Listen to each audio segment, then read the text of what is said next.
আসসালামু আলাইকুম রহমতুল্লাহ। আলহামদুলিল্লাহ, আল্লাহ তাআলার নিয়ামত সমূহের মধ্যে থেকে ফুল একটা নিয়ামত।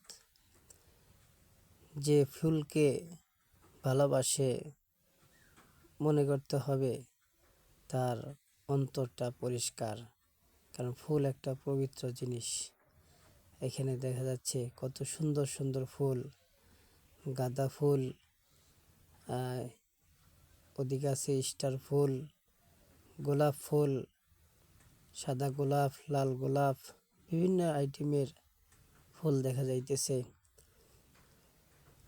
ফুলের দিকে দৃষ্টি দিলে চোখের জ্যোতি বাড়ে। সবুজ সুন্দর সুন্দর জিনিসের উপরে দৃষ্টি দিলে চোখের জ্যোতি বাড়ে। আল্লাহ তাআলা যেন আমাদেরকে ফুলের মতো সুন্দর জীবন গড়ার তৌফিক দান করেন, আমিন।